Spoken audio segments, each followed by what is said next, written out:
Hello and welcome back to another episode of The Grooms Perspective with your hosts Martha Haring and Katie Mosedale. We're opening the stable door and delving into the highs and lows of the eventing world via Spotify, Apple and all good podcasting platforms. For the video edition, please visit The Grooms Perspective via YouTube or say hello back on our Instagram. But for now, here's this week's episode. So, welcome to our first episode of The Grooms Perspective, a brand new podcast that we've been planning for some time now, really. Yeah, definitely. And we're really a bit nervous, but, as you can tell, but quite excited at what we might have planned and things. And we just feel that there's a real gap in the market. We both listen to a lot of podcasts. And we think there's a bit of a gap in the market for the groom. Yeah, like there's no one sharing what we could share. Yeah. And as young grooms and riders ourselves, like we would want to listen to similar stuff, which we can't at the minute. So that's why we're going to branch out and see if this people want to listen to this. Push ourselves out of our out of our comfort zone. Totally. That's what we're doing. So yeah, I'm Katie. I'm 25, and I'm head girl for Jeanette Breakwell. Yeah, and I'm Martha, and I'm 24, and I am a groom. Recently, just moved to base myself with Jeanette about 2 months ago. So it's fairly new. Fairly new. Yeah. So how did you? What's led you to getting here? Like, how have you become an event groom? Well, so I always knew I wanted to do horses. But I didn't take the conventional apprenticeship route into horses or just leave school and take horses. I wanted to get my qualifications, my GCSEs, as backup, because you hear a lot that doing horses is not a career and it's not good. There's no money, the hours are bad, you're going to break yourself, your horses will break, and it's just all doom and gloom. So I thought I'll get my GCSEs, and I did get my GCSEs, just about got them. I did get, they were okay. It was enough for me to do my A-levels, and I knew I want to do my A-levels to then go to university potentially. Mm-hmm. But then when I started my A-levels, I stayed at school because my school offered a sixth form programme. And all of my friends went to college in Cirencester. And I stayed specifically at school because it was closer to home, so I could do my horse. If I had gone to college with all my friends, the bus journey was an hour and I wouldn't have had time to do the horses. So I stayed at school and all of my friends went elsewhere. So I had a really hard time in year 12. Yeah, that sounds really tough. Even early on making a decision. Yeah. Especially at 16 and stuff. It's, I think so many times through choosing horses as a career, you make a tough decision. Yeah. But even right back then, actually, was the fact that you knew that you wanted to do it was like, okay, I'm going to have to leave my friends at this point. Yeah, totally. To stay on this path. Yeah, and so that's what I did. And I was really not enjoying year 12. So there were a lot of grooms positions and I was like, this is what I want to do. So I actually messaged Kitty King and was like, she had a job going. And I was like, let's go for it. And then I rang her and she didn't pick up. And then a couple hours later, she rang me back and I was like, oh no, this is actually legit. Anyway, my mum caught drift of what I was doing and was like, I was not happy. So she dragged me into school. And we had a meeting with the head of sixth form and he was like, you're not, he didn't word it like this, but he basically said, you're not leaving school. You've got 1 year left of your A-levels. Do not leave school to be a groom.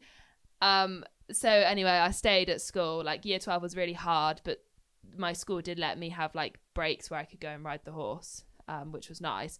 And then year 13 was a lot better.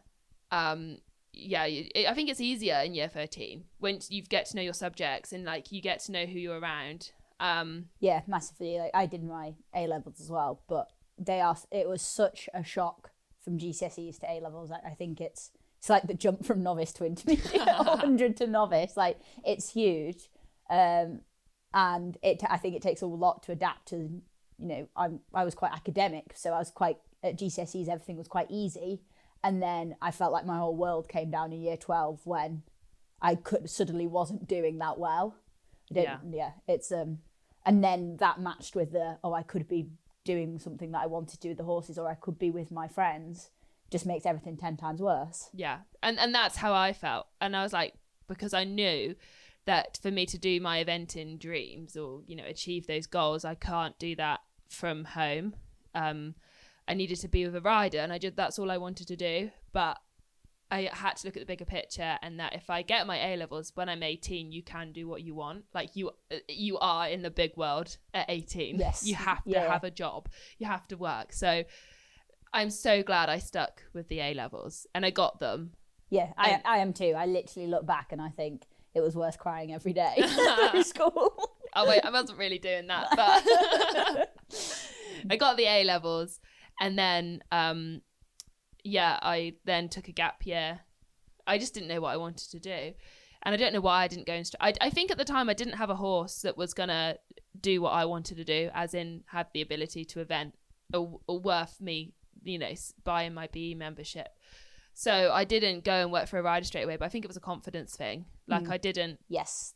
When you're not put in that position. So when I was in year 12, I was like, I want to leave school. So I had to think of where I was going to go. But when you're an adult and you're suddenly not at school, you don't have that pressure to stay in education because you're not, you don't have to. So then I took a gap year and did horses. The fatal mistake. Yeah, the first big error. But then yours is quite similar, isn't it? Yeah, it is actually. And I think that's, why you've not been here that long, but we've got on really well, and we've actually come from a really similar, not upbringing as such, but path that we've taken to get here. So I was the same. I did my GCSEs, and then did my A-levels, and I think it. I remember vividly at school, what from a young age, like, what do you want to be when you grow up? I was probably about 12 or 13, and I was like, well, I want to do horses, but there's no money in it, because that's what I was told and I believed, and it is true. Like, I'm not gonna lie. Spoiler alert. There is no money in horses. Yeah, that bit was true. But I think I was probably scared to be like, I'm going to do horses. I was at like a school that was quite high achieving and stuff, and it was very much like, what can you go and do at what Russell Group University? So I did my A-levels, and they were really hard. And I do look back, and there's not many times I look back and think, oh, I'm really proud of myself. But I had 2 horses on DIY livery that were 20 miles away from our house. We lived in the middle of nowhere. School was half an hour away. And I was determined that I was going to do really well in my A-levels, but not at a sacrifice to doing what I wanted to do with the horses. So I just stretched my days longer and longer. I worked out that if I could go to the horses before school and ride them then that would give me more in the day. And again, like, I do think, like you say, in year 13, we had a lot more free periods, and school were really good with me as well. If I had a free period in the morning, I could go and I could ride and stuff. So that did really help, and it could start to plan my week a bit better and thing. But there was certainly, I put a huge amount of pressure on myself, and it was pressure I was putting on myself. It wasn't, yes, there was external factors, but there wasn't anyone saying you have to go and do really well. But there was definitely an expectation from the school and things that I was going to go on to uni and do a good degree. And yeah. So why didn't you? Like, why didn't you go to university? It's tricky. I think I always knew that I think I wanted to do horses. But I was too scared to say it outright in year 12, year 13, when I was writing my UCAS application and everything. So you did do that? Yeah, I did all the UCAS. I did all my UCAS, and I went and looked at unis and that kind of thing. And I'd say the point where I knew that I wasn't going to go to uni was when I actually accepted my uni place at Hartpury, because I'd gone and looked around like Loughborough, Bath, Bristol, all to do sports science, and they were like 3 A's, and thing. And that, if I was going to go and do uni, that's what I should have gone and done. I loved A-level PE. I loved the sports science side. But I was like, if I go to Hartpury, I could do the horses as well. So I could do like equine sports science. And I was just thinking, but to me, I was like, well, I'm going to go and get a load of debt and then come out and probably do the same job. And I think also I genuinely got to the end of my A-levels so broken from, I'd worked really hard to try and go to the under-18 championships and do the 2-star long, all through your exams, which is just great timing, and stuff. So I think I just thought I'm going to have a year out. I'm not going to do anything. I'm just going to do bits and bobs, work, earn some money. And as soon as I walked out of that school on results day, I was like, yeah, I'm not going. I'm not doing that. Sorry school. Sorry, parents. Sorry, everyone. Sorry, everyone. I'm not going to university. I'm not going to uni. Cancel. Yeah. So that was it. I'd applied for a deferred place. So I knew that you had that year.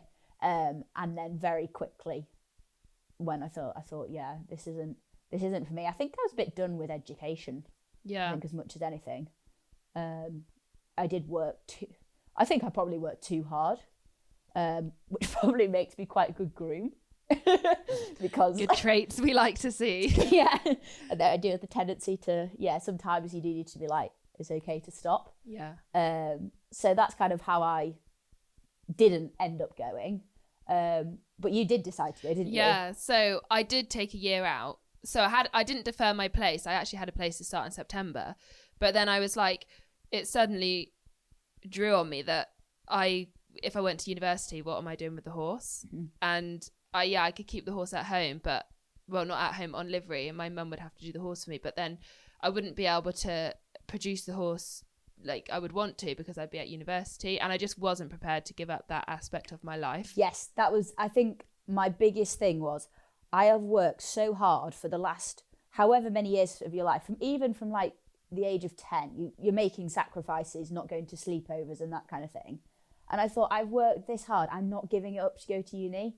That's what I found, I think was probably the biggest factor for me. It was just like, I can't face giving this all up. Yeah. And I think I was the same. So I actually deferred. I had a place at Aston University to do, I think, English language and sociology. And it was a city I liked, but it actually then all got real. And it was like, you had to book your accommodation. And I was like, actually, I don't want to go. Oops, should have thought about that. But I think school pushed you. And I mean, probably it's really hard because I have two views on university. And I think school, you just see everyone else applying, so you apply. And I think this career path that we've actually gone down now, no one speaks about it. And no one's there to say, actually, you can make a career out of this. And being a groom is great because it means you're so like diverse. You can do lots of different things. But then school pushed you to do the university, and my dad is very much down the education route and wants me to have a good job and earn money and have a nice life. So then I deferred my place because it was coming around quite quickly. And actually, it was before COVID. So I deferred my place, and then I was like, I'm going to do a gap year at home, like do the horses. Like I have to pay for everything myself. So I've always wanted to do British eventing. I always wanted to affiliate from the age of 13, like desperately wanted to do it, but like couldn't afford it. Like, had no money because I was at school. So then when I turned 18, I started earning my own money. I was like, I can do this now. So I did a year of just working. I had a car to pay for and stuff. And I had a horse, but she wasn't going to do my job. And I knew that. But when you don't have money to go and buy the next horse, you have to work with what you've got. 100%. So I did a gap year and I did a bit on a hunt yard. And then COVID hit in March. So the hunting just stopped. I lost my job. So then it was time to apply for university again because they do it. It's like in March time. Yes. They start the application process. And I had my UCAS like you did. I had my UCAS. So all I had to do was just log back on, select a different university. And I had decent grades. So they were like, anyone would take me essentially. Yeah. So I did actually decide to go to university because it was all online. Right, okay, because of COVID. Because of COVID, they wanted it all to be online. So that worked great for me because it meant I could do university and horses, unbeknown to the university. They believed I was in my student halls, logging on to my lectures, working hard. I was actually at home riding horses all day. And I would log on to the lecture with the code. We had a group chat and everyone would send the code in, and I'd be sat on a horse waiting for my internet to connect, and I'd log on to my lecture, and it's like, your attendance has been registered, and I'm like, perfect, I am there. So I did that.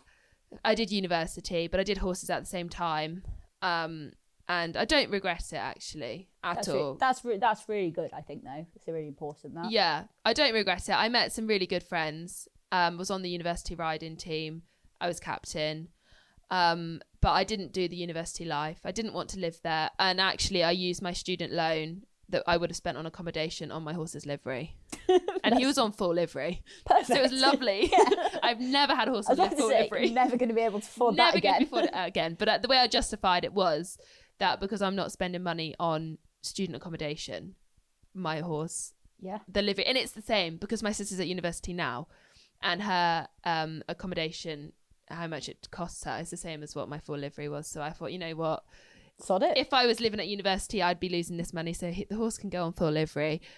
I wonder how the student loan people feel. I hope they don't listen to this, because I don't know if they'll tell me off. But Is there conditions of what you can use it for? I don't know. I don't think. Didn't you also buy a horse with it? So anyway, I started to get this money, and I'm like, right, money that you, I guess, money that you never really had. Like you said, you couldn't couldn't afford to go theated. No. So suddenly you've got this. I've got this money coming in, and I'm like, this is good, but to have this money coming in, I've got to do the degree. Yeah. So I got to this point. There was a horse at work that I really, really liked, and because I was not living at university, I was still living at home, but doing lectures away from home. The guy I was working for at the time sent me a message and was like, I've got this horse in, I think you'll like him, can you come and ride him for sale ads? And he'd literally brought it over from Ireland like a week before, and I was like, yeah, no problem. And I sat on this horse, and I was like, he's my horse. Like I've never sat on anything with that ability. And you know when you get on a horse and you're like, this is the one. Yeah. And I couldn't afford him. I think he wanted 9.5 for him, and I've never seen that money at all. I think I probably had 90 quid in my bank account and a horse. I did have a horse at the time. I would like to say that this is probably true, because I do believe when you came here 2 months ago, you had £2.50 in your bank account. I did, yes. So saving something we're working on. Yeah, yes. And I'm very good with my money. I am, but when it comes to horses, I'm very bad. So with your own food shop, don't buy anything. I don't buy anything in the food shop. No, apart from coffee. I will spend money on coffee. Yeah. But so this horse came in, and I loved him. He was everything I wanted, but he was 9.5 grand, and I had a horse at the time, and she wasn't going to. There was no point of enting her. It would be wasting my money. She wasn't going to do flat work. She just wasn't the horse she was. So he came. I rode this horse in September, and this is Jeannie, and yeah. So I decided I wanted him, but I couldn't afford him. So he was at work for quite some time, and I managed to sell my horse in the January. And then I brought Jeannie, and then I sold mine, and I used a bit of my student loan to top up what I owed on Jeannie. I didn't spend 9.5 on him. I got him a bit cheaper. So then, I brought Jeannie, and he was a really cool horse, and we went to novice really quickly. And he was only 5. He was 6 when I competed, but he'd done nothing.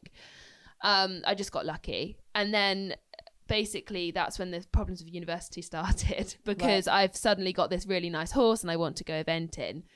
I don't want to go and study and sacrifice competing this horse for a season. And in hindsight, it wouldn't have been the end of the world.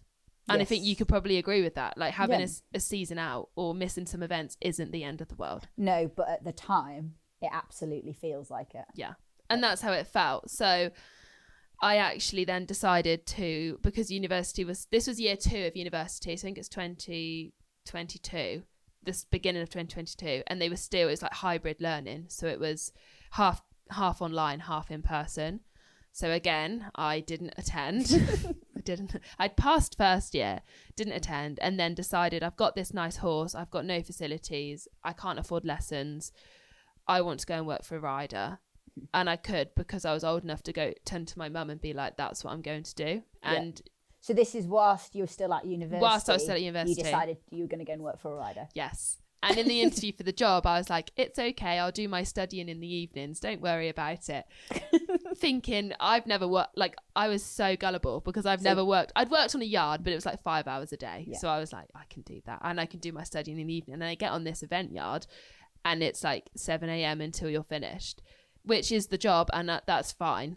And then I was but then you were trying to study. I was trying to study.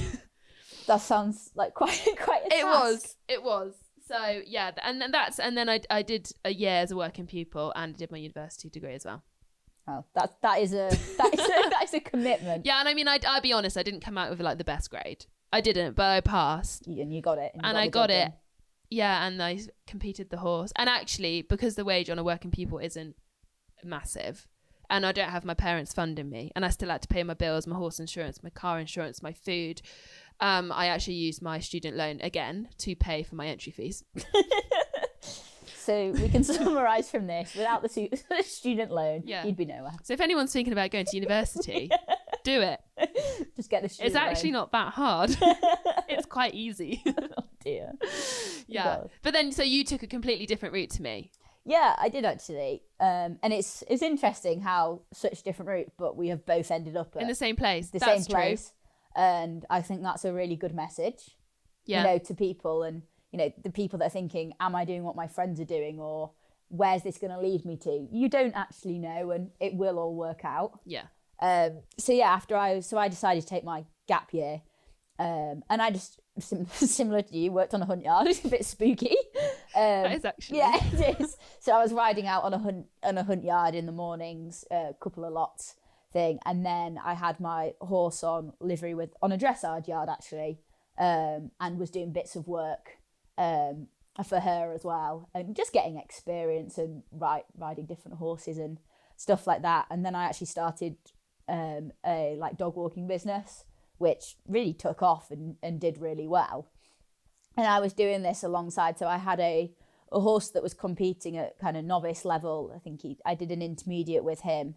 He was an older horse that had a freak injury. I think he'd broken his hock before he came to me. So we picked him up for £1,000, and didn't know. We thought he might last 3 months. We had no idea, but I'd had some bad luck with horses, and I think I was going a bit insane not having a horse. And I think it was like just get something, get whatever you can. And stuff. So I had him, and he was competing. He was great. He was competing at a good level. And then I had a youngster that I was producing. I bought him as a 4-year-old, and was producing him slowly up the level. So I was on my gap year. I had these 2 horses. I could see my future planned out of like, I'm gonna run my own business. I'm the dog's bollocks, basically. Cause, but that's how you feel when you leave school. I didn't feel invincible, because I certainly wasn't cocky, but because I didn't know any different, I felt like I was I'm doing my own thing. I'm independent. I'm not following the path of what everyone expects me to do. And that's all great until it goes wrong. So I actually then, Finn had a freak accident in the stable, and he was put down in March. So literally first month of the season, I had my season planned out as you do, like your bee wall planner. Let me just stop you there. I don't plan my season anymore. We don't do that. Every time I plan my season, it never happens. It never happens. Yeah, I've learned that now. So I literally just go from week to week. And if we get there, great. Yeah. But, at 18, I would have been at the time, I was there with my bee wall planner. And me too. Yeah. I wasn't even affiliated at this point. I was like, I'm going to go here. And I was like, oh my God, we can do this. And it was all probably really wishful thinking, but there was this genuine belief that I could do it, which I guess kept you going. I think this is what I would say to everyone, is that if you really believe you can do it, like you genuinely can. Yeah. And I think with us, like we've always known it's what we've wanted, and we've made it happen. Yeah, you do. You make it happen. It might not be the way that you think it's going to happen, because certainly at 18, I would never have imagined I'd be here now. But yeah, so Finn was sadly put to sleep. And then Wallace then picked up an injury, and then so he was off games as well. So suddenly I'd kind of built, and I think the biggest thing is from quite a young age, I'd built my identity around horses. Yeah. I was the weird horse girl at school. Like me too. I didn't go out with my friends when we were 17, 18 because I was up and competing the next day. And, suddenly all this, if I've then not got it. So my whole world kind of didn't fall apart. I guess that's a bit dramatic, but I felt a bit lost. And I would have never, ever had the confidence to go and work for a rider. Certainly not at 16, 17. No. But even if at the start of that season, if you'd said, go and base yourself with a rider, I would have been like, absolutely not. I'm not good enough. I think I'd say part of it would be I'm not good enough. And then part of it would be probably don't want to know that I'm not good enough, if that makes sense. Yeah, no, definitely. So absolutely not. But then with these two horses both broken, I didn't have anything, felt lost. I actually, through a mutual friend, someone said, someone down at Jeanette Breakwell's yard, I think there was a staff member that was off injured, had broken a foot or something, and they're really short. Like, why don't you go down there? I had a horse on loan that we'd got at the time, which was great to, fill the gap. Why don't you go down there and thing? And I think I just kind of got to the point where I was like, sod it, let's go for it. So I literally had a conversation with Julie, who was the head girl at the time, on the Saturday afternoon, and on the Sunday morning I was here with a horse. And I think I still find that mental.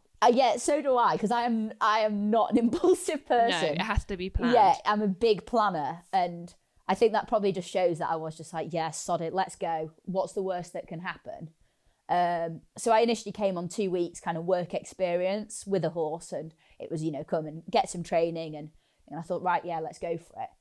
And within about 3 days, I was like, this is amazing. I was just, everything that I thought I knew about horses wasn't true, I guess.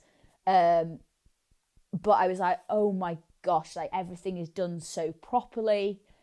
There's so much I don't know. And I'd come up through Pony Club and done the Pony Club tests and all that kind of thing. So I did have a good, for that age and stuff, I feel like I had a good basic knowledge, but certainly not eventing specific. And I now just look back and I'm like, oh my God, I just winged it the whole time. How did I do what I was doing? So I kind of, this coming up to the end of these 2 weeks on work experience, and I was absolutely petrified of Jeanette the whole time at this point. I was like, she was terrifying. She's not anymore. That thing. And I remember she was up in the arena. I think she was like pulling the edges in of the arena or something. And I was meant to go home about 2 days later. And I was thinking, I was desperate to have a job. And I remember walking up to the arena and I was like, deep breaths, deep breaths. You can do it. You can do this. And I was like, I'm just wondering if there'd be any jobs going. And I was like, my voice was shaking. And Jan was like, yeah, sure, if you want one. That literally sums Jan up. And was completely. that it? Did you just... And that was it. And I was like, okay, right, yeah. So thank you. I had to go home because I'd had some commitments teaching with Pony Club camps things for a few weeks. And then I came back down in the August, I think, July, August time. And came back down as a groom, and I've been. The rest is history. The rest is history. I'm now in my 8th season here, and that is pure dedication. Seriously, it's terrifying because I could have, if someone said you've been here 2 years, I'd be like, yeah, it's been about 2 years, and the fact that it's 7 years now. But I think when you're in this job, time goes so fast. It's crazy. I've been here since January, and suddenly we're in March, and it's like, it feels like I've been here forever, but then it's also like, it feels like I arrived yesterday, and it's hard. I think the job you do, and with the planning of the events and what it takes to get a horse to an event, makes time go fast. I think it does, and because if we've got an event on the Saturday, Jeanette has to plan, and like we plan as well, backwards from that event. So on the Friday, they're going to need to school. On the Thursday, they're going to want to jump. So then you've got you've worked backwards. They need to go galloping thing, and all of a sudden your week's filled. Yeah. So every day there's a plan, and this is for each horse. And when we've got 20 horses on the yard, so you are just going through the motions each day to get each horse to that event in hopefully the best place possible. And then suddenly 8 years have passed. That's horrible. Don't say that. That's a long time. Yeah. So then I worked under Julie, who was Jeanette's head girl at the time, and Julie was a massive inspiration for me, actually, because she works so hard. And I remember kind of thinking, I don't think I ever thought I could be you, but I thought I want to have your work ethic and and the opportunities that then, Julie was the same as us. She was here because she had to be here. She had a horse that was running at advanced level. Oh, wow. Kind of thing. But she had one horse running at advanced level. And if she wanted to do that, the only way she could do that was really to base herself with a rider. So I could see a lot of similarities with myself there. And, and I just loved it. And it is an ace place. It's a really nice community we have here. And I just remember saying to myself, because I was also overwhelmed because suddenly I was moving my life 3 hours away from home.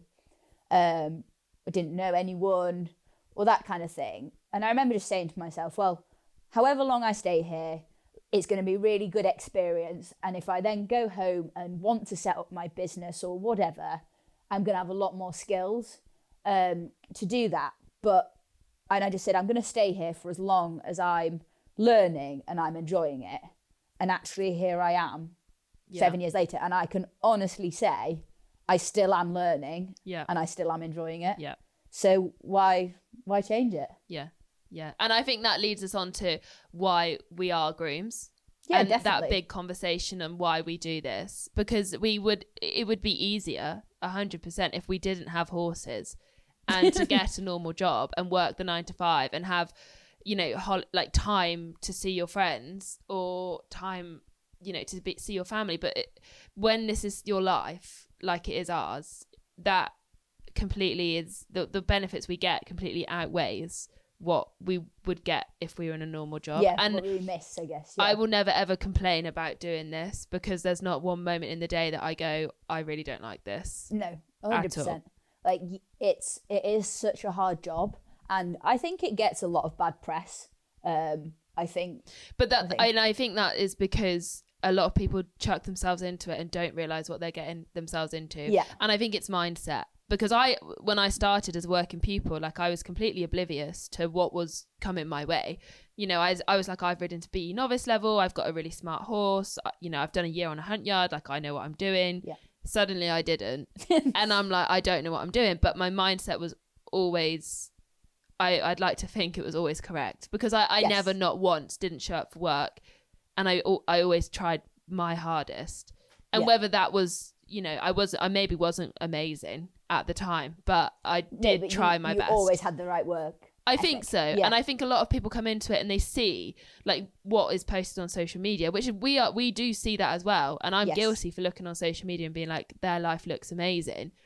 But you see the grooms at badminton and you want to do that, but you don't realize what they've done to get to badminton and be a groom at badminton. Yes. Yeah, we see you see the groom at badminton having a nice time and doing that, but that is such a small bit of that groom's life. They have worked so hard to get that horse and their rider there in one piece. Yeah. So to get that, you've got to do the hard work before. Yeah. And it's like that. It's like with your event horses. To go out and do well at a competition, it's taken years. And I think people don't see it. I mean, it's really hard because I think social media plays a big part in the groom's life. I think across all life on social media, everyone paints this picture. But yeah, I completely agree. Everyone sees things on social media and thinks I want to do that, but they're skipping years of the base level. So then it's how badly do you want to do it? Yeah. Because if you want to do that, you've got to work really hard. And I think that's why we're here, essentially. And because I want to compete my horse and do well, I've got a nice young horse, but I can't do that without the support of a rider. So then when I'm, and for that to be my job, it's incredible. Yeah, I completely agree. Like we're both in the same position where we couldn't do what we both ride. We both really enjoy riding and want to compete at a good level, and that will be dependent on what we have horse wise. Yeah. Because there's not money coming in to buy the big horses, but for us to be able to afford to do it and do it well, we have to base ourselves with a rider and get the opportunities that we get as a result of that, then allows us to go out and compete. And, you know, I'm talking we don't pay livery for our horses. We get free training for our horses and, you know, and us. We don't pay feed. We get a place on the lorry and we don't get charged fuel. And that's all makes it, you know, eventing is so expensive, and £150 to go and do a novice floors us. But actually, if we weren't here, it would be £600 to go and do a novice. Yeah, and when you're not being bankrolled by, you know, your parents as such, it's impossible. Yeah. Unless, like, so the way I look at it I've got my degree now, so yeah, I could go and get a 9 to 5, like probably on a half decent wage. But then I'd still have to do I'd still have to do my horse and full livery, you know, and then I'd have to try and find somewhere to live and pay full livery, because if I'm working 9 to 5, you know, you're going to need help with your horse. So actually being able to do your horse in a working day like we do is incredible. And then being able to turn up to the events that we turn up to with our own horses is incredible. And I think it's just all about perspective. Like, I think it is. And always, like, it's actually like having the, you know, the little things. Actually, just like say, we were just hacking the other day. It was really sunny. You know, we've come out of a long winter and we were hacking. The sun was shining and we were like, this is our job. Yeah. We were hacking our own horses as well. I know. Like our own and horses. having a chat. In work time, having a chat. We're on nice country lanes, nice views. And it was like, that is like 10-year-old Katie would be so proud. Yeah. And I would as well. My younger self would look at me now and be like, you've literally got a really smart horse. Like, you would have dreamed of that, and you're working for a 5-star event rider. Like, that's incredible. Yeah. And I think you've got to it's all about how you look at it, because, like, yeah, we have long days and some days are hard. Yeah, some days are grim. Like this. Yeah, I'm not saying it's... And, you know, and that's, we do want to do this and be honest and, you know, but show people as well that... You've got to look at what you get out of it. Because if you look at it negatively, then you're like, yeah, I work long hours. I don't see my friends often. You know, I don't see my family often. But actually, my horse is going really well and I'm having a really good time. And I work with people I get on with. Just about to say, and actually, like, you make what you want out of it. Yeah. For me, I'm like, yes, I don't see my friends from home very often. No. But actually, like, the friendships I've now made, because we live together, we spend 24 hours a day. Literally a lot of time in each thing, which, you know, as with every like walk of life, like there's times when we want to kill each other, but I've not had that yet. I don't want to kill you. I hope you don't want to kill me. It's all coming out now. Right. No, I don't mean it like that. But, you know, there's times that are tricky, but, you know, I'm also like, I get to work with my best friends. And ride your own horses. We like every day we laugh and have fun, and to me that's such a blessing. Yeah, and I completely agree with that, and I think it's the way you look at it. So if you want to go and be a groom, I think you've got to look at what you want out of the job, and I think it's really important to look at what that rider is offering you. So when knowing what I know, I would look for a job with people my own age, because you spend so much time with them. You want to be, for me as a person, I would want to be surrounded by people like that I can get on with, and that, I think that's important. And if you want to go and be a groom, I think you've got to make a list on what you want out of the job. And like, if you want to go and groom at badminton, you need to look for a rider that's got a horse that potentially will be going to badminton. And, you know, a good horse that's going to go to badminton, but also if they've got several horses at 5-star level, you're probably not going to ride at a high level yourself. No. Like, there has, you know, like you might be very much in a traveling groom role, which is like, if you don't, some people might not want to ride, you know, within their role. Like we both do, and, you know, we do that. But if you're going to base yourself with one of the best 5-star riders, I think your whole time is going to be devoted to their horses and their success. And that's kind of what you need to find out before you start the job. And then grooming at 5-star, if you're joining a team with a horse that's going to Badminton or Burghley or Kentucky or, one of the big 5-stars, they're going to have a good team. They're going to have grooms, and they'll probably have a head girl, head boy. So you need to look at it long term. Yes. And it's not an instant, let's go grooming at the top level. It is a long term. You have to build a rapport with your team, and it takes time. It does. And I did 3 years here as a working pupil, effectively, a groom under Julie. And then when Julie left, it was kind of like, it was still quite a big discussion of, am I ready? I was 22 at the time, and yes, I'd done 3 years here, but it wasn't necessarily it was more, am I ready to take on the managing side? Yeah. And the extra responsibility and the pressure that comes with it. But because I'd built that time here, it's a long-term investment. If you don't just walk into a yard and say, I'm going to groom at this level, because you've also got to learn that rider system. And this is what we were talking about today. And we were like, every rider does things differently, which you don't realise until I've worked for like multiple riders now. So I've kind of worked out how everyone does things differently. Whereas probably naively, I was probably like, everything's done the same. Like they're all top horses. They all get the same treatment. And actually, no, they don't. Every rider is completely different. I would be, because I've only ever worked for Jeanette, I would be lost on another rider's yard. Yeah. Because if I wasn't willing to adapt, I could be set in my ways.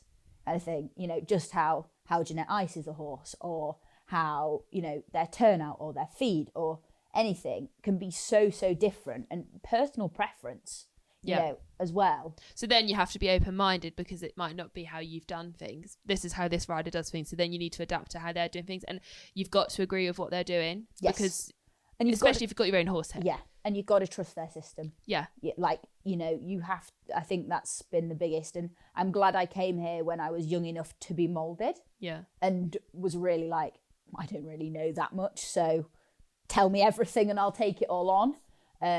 But you've got to invest in their system. Yeah. Because if you try and work against it or do your own thing, it just doesn't work. The whole yard has to run on the same system, really. Yeah. So you've got to work for someone that you like what they do and how their horses are kept and the system that they run.